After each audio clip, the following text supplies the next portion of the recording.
बहुत पुराने समय की बात है जब भारत की धरती पर अनेक छोटे छोटे राज्य हुआ करते थे। हर राज्य का अपना अलग नियम, अलग संस्कृति और अलग पहचान होती थी। उन्हीं राज्यों में से एक राज्य था सूर्यगढ़, जो अपनी प्राकृतिक सुंदरता के लिए दूर दूर तक प्रसिद्ध था। चारों ओर ऊंचे पहाड़, बीच में बहती हुई साफ नदी, हरे भरे खेत और मंदिरों की घंटियों की मधुर ध्वनि इस राज्य को स्वर्ग जैसा बना देती थी। यहाँ के लोग सरल जीवन जीते थे और खेतीबाड़ी तथा पशुपालन करके अपना जीवन चलाते थे। लेकिन इसी सुंदर राज्य के एक छोटे से गांव में एक बहुत ही गरीब परिवार रहता था। उनका घर मिट्टी का बना हुआ था, जिसकी छत घास फूस से ढकी हुई थी। बरसात के समय घर के अंदर पानी टपकता था और गर्मियों में तेज धूप घर को तपता हुआ तंदूर बना देती थी। उसी छोटे से घर में एक बालक का जन्म हुआ, जिसका नाम रखा गया वीर। वीर का जन्म किसी राजघराने में नहीं हुआ था, बल्कि गरीबी और कठिनाइयों के बीच हुआ था। वीर के पिता एक साधारण मजदूर थे। वे दिन रात मेहनत करते ताकि अपने परिवार का पेट भर सके। कभी खेतों में काम करते, कभी जंगल से लकड़ी काटते, तो कभी शहर जाकर बोझ उठाने का काम करते। उनकी मेहनत बहुत ज्यादा थी, लेकिन कमाई बहुत कम थी। कई बार ऐसा होता कि पूरे दिन मेहनत करने के बाद भी इतना पैसा नहीं मिलता कि घर में भरपेट खाना बन सके। वीर की माँ बहुत धैर्यवान और धार्मिक महिला थी। वो हमेशा भगवान पर विश्वास रखती और हर मुश्किल में धैर्य नहीं खोती थी। वो वीर को बचपन से ही सिखाती थी कि जीवन में चाहे कितनी भी परेशानी क्यों ना आए, कभी झूठ और बेईमानी का रास्ता नहीं अपनाना चाहिए। बचपन से ही वीर ने गरीबी का दर्द देखा।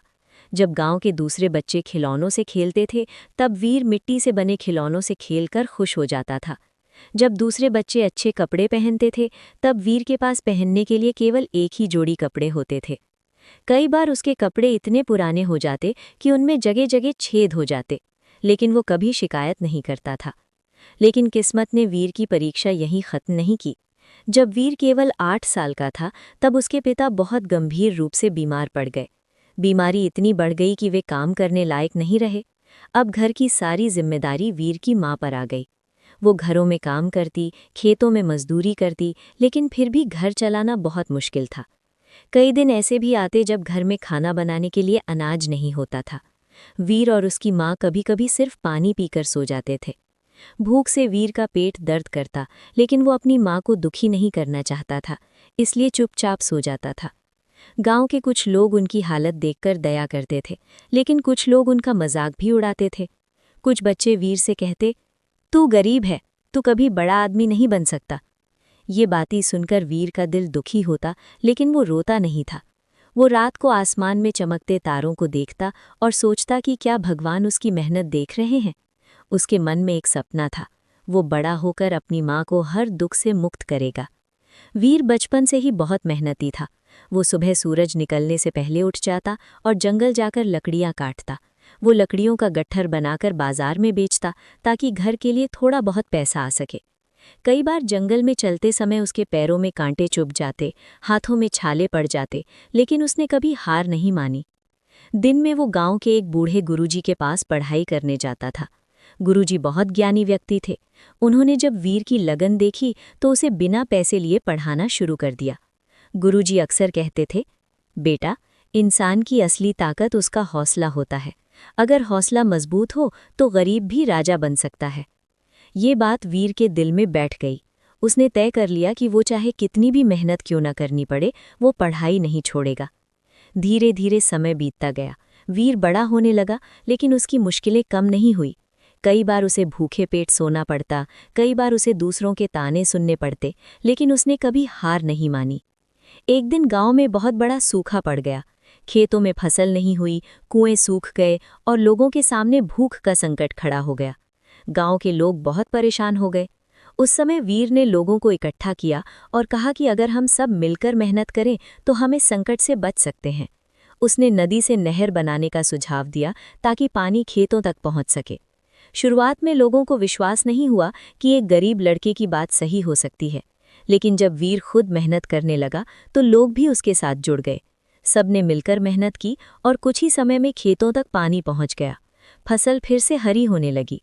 गांव के लोग बहुत खुश हुए और वीर की समझदारी की प्रशंसा करने लगे। अब लोग समझ चुके थे कि वीर साधारण लड़का नहीं है, उसके अंदर कुछ खास बात है। उसके अंदर मेहनत करने की ताकत थी, दूसरों की मदद करने का भाव था और आगे बढ़ने का हौसला था। लेकिन भगवान अभी उसकी और परीक्षा लेने वाले थे। एक दिन कुछ डाकुओं ने गांव पर हमला कर दिया। वे लोगों के घरों से सामान लूटने लगे और विरोध करने वालों को डराने लगे। डाकुओं के हमले गांव से के पूरा लोग गांव बहुत डर डर गया गए था। और अपने लोग घरों अपने में घरों छिप के गए। दरवाजे बंद लेकिन वीर करके ने हिम्मत अंदर छिप दिखाई। गए थे। चारों तरफ चीख पुकार मची हुई थी। डाकू लोगों के घरों में घुसकर अनाज, पैसे और कीमती सामान लूट रहे थे। जो कोई उनका विरोध करता उसे वे डराते और मारने की धमकी देते। उस समय ऐसा लग रहा था जैसे पूरे गांव की उम्मीद खत्म हो गई हो। लेकिन उसी डर और अंधेरे के बीच एक लड़का था जिसके दिल में डर से ज्यादा हिम्मत थी। वो था वीर। वीर ने देखा कि अगर आज कोई आगे नहीं आया तो ये डाकू हर बार गांव को लूटते रहेंगे। उसने अपने डर को अपने ऊपर हावी नहीं होने दिया। वो गांव के चौपाल की तरफ दौड़ा और जोर से आवाज लगाई, अगर हम आज डर कर बैठ गए तो ये लोग हमारी मेहनत की कमाई छीनते रहेंगे। हमें मिलकर सामना करना होगा। शुरुआत में लोग डर रहे थे, लेकिन जब उन्होंने वीर के चेहरे पर आत्मविश्वास देखा तो उनमें भी साहस जाग उठा। कुछ युवक आगे आए और बोले, हम तुम्हारे साथ हैं। वीर ने जल्दी से एक योजना बनाई। उसने लोगों को अलग अलग जगह छिपकर रहने को कहा ताकि डाकुओं को चारों तरफ से घेरा जा सके। जब डाकू गांव के बीच पहुंचे तो वीर और गांव के लोगों ने मिलकर उनका सामना किया। लड़ाई आसान नहीं थी। डाकू ताकतवर थे और हथियारों से लैस थे, लेकिन वीर और गांव वालों के पास एक चीज ज्यादा थी, अपने घर और परिवार को बचाने का जज्बा। वीर ने बहुत बहादुरी दिखाई। उसने एक डाकू का हथियार छीन लिया और बाकी लोगों को हिम्मत दी। धीरे धीरे डाकू घबरा गए और भागने लगे। आखिरकार गांव वालों ने मिलकर डाकुओं को भगा दिया। उस दिन पूरे गांव में वीर की बहादुरी की चर्चा होने लगी। लोग कहने लगे कि ये लड़का साधारण नहीं है, इसके अंदर एक सच्चे नेता के गुण हैं। कुछ ही दिनों में वीर की बहादुरी की खबर पूरे राज्य में फैल गई और आखिरकार ये बात राजा तक भी पहुंच गई। राजा ने अपने सैनिकों को आदेश दिया कि उस बहादुर युवक को दरबार में लाया जाए। जब सैनिक वीर को लेने गांव पहुंचे तो गांव के लोग गर्व से भर गए। पहली बार किसी गरीब परिवार का लड़का राजमहल बुलाया जा रहा था। वीर ने साधारण कपड़े पहने और भगवान का नाम लेकर महल की ओर चल पड़ा। राजमहल बहुत भव्य था। ऊंचे ऊंचे खंभे, चमकदार फर्श, दीवारों पर सुंदर चित्र और चारों तरफ सैनिकों की कतारें देखकर वीर कुछ पल के लिए चकित रह गया। लेकिन उसने अपने मन को संभाला और विनम्रता से राजा के सामने सिर झुका लिया। राजा ने गंभीर स्वर में पूछा, क्या तुम वही युवक हो जिसने डाकुओं से अपने गांव की रक्षा की? वीर ने शांत स्वर में उत्तर दिया, महाराज, मैंने वही किया जो मेरा कर्तव्य था। अपने लोगों की रक्षा करना हर इंसान का धर्म होता है। राजा वीर की बात सुनकर बहुत प्रभावित हुए। उन्होंने देखा कि ये लड़का सिर्फ बहादुर ही नहीं बल्कि विनम्र और सच्चा भी है। राजा ने उसे अपनी सेना में शामिल होने का प्रस्ताव दिया।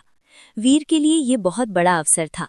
उसने तुरंत ये प्रस्ताव स्वीकार कर लिया क्योंकि वो अपने राज्य और लोगों की सेवा करना चाहता था। वीर ने सेना में बहुत मेहनत की। वो हर काम पूरी ईमानदारी से करता। वो कभी किसी के साथ अन्याय होने नहीं देता। जब भी कोई सैनिक घायल होता, वीर खुद उसकी सेवा करता। धीरे धीरे उसकी पहचान एक बहादुर और दयालु योद्धा के रूप में होने लगी। उसकी मेहनत देखकर उसे पदोन्नति मिलती गई और कुछ ही वर्षों में वो सेना का सबसे विश्वसनीय सेनापति बन गया। उसी महल में एक राजकुमारी रहती थी जिसका नाम अदिति था।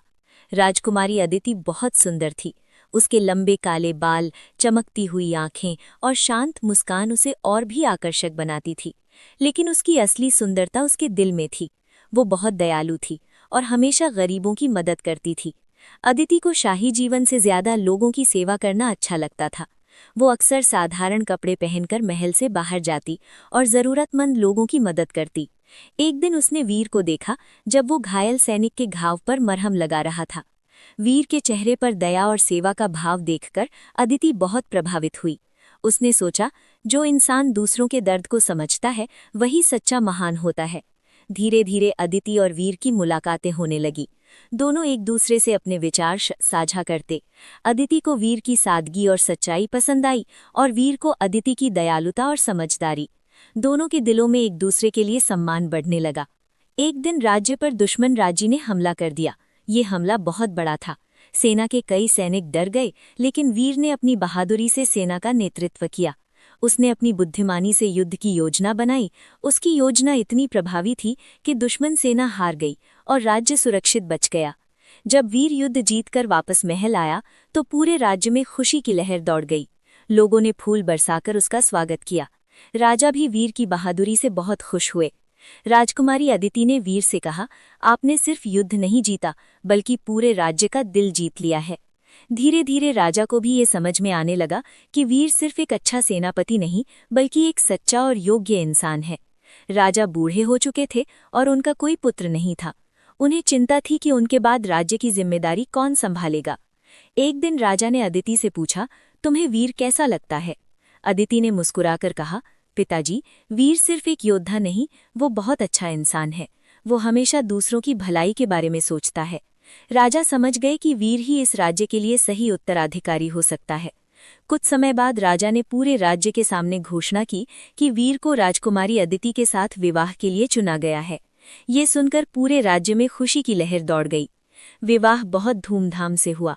पूरे राज्य को सजाया गया, गरीबों को भोजन कराया गया और सबने खुशी से आशीर्वाद दिया। अब वीर सिर्फ एक सेनापति नहीं रहा, वो राजकुमारी का पति और राज्य का भविष्य बन चुका था। लेकिन इस भव्यता के बीच भी वीर का मन विनम्र बना रहा। वो कभी नहीं भूला कि वो एक गरीब परिवार में जन्मा था और उसने बचपन में कितनी कठिनाइयां झेली थीं। विवाह के बाद भी वीर पहले की तरह ही सादा जीवन जीता था। वो महल में रहते हुए भी गरीबों की समस्याओं को सुनता और उनकी मदद करता। रानी अदिति भी बहुत दयालु थी। वो महल की रानी बनने के बाद भी अपनी आदत नहीं भूली थी। वो अक्सर महल से बाहर जाकर लोगों की समस्याएं समझती और उनकी मदद करती। धीरे धीरे लोग वीर और अदिति को बहुत पसंद करने लगे। समय बीतता गया और राजा बहुत बूढ़े हो गए। उनकी सेहत दिन प्रतिदिन कमजोर होती जा रही थी। उन्हें इस बात की चिंता थी कि उनके बाद राज्य की जिम्मेदारी कौन संभालेगा। उन्होंने नमस्ते दोस्तों, अगर आपको वीडियो पसंद आए तो चैनल को लाइक करें, सब्सक्राइब करें और अपने दोस्तों के साथ शेयर जरूर करें।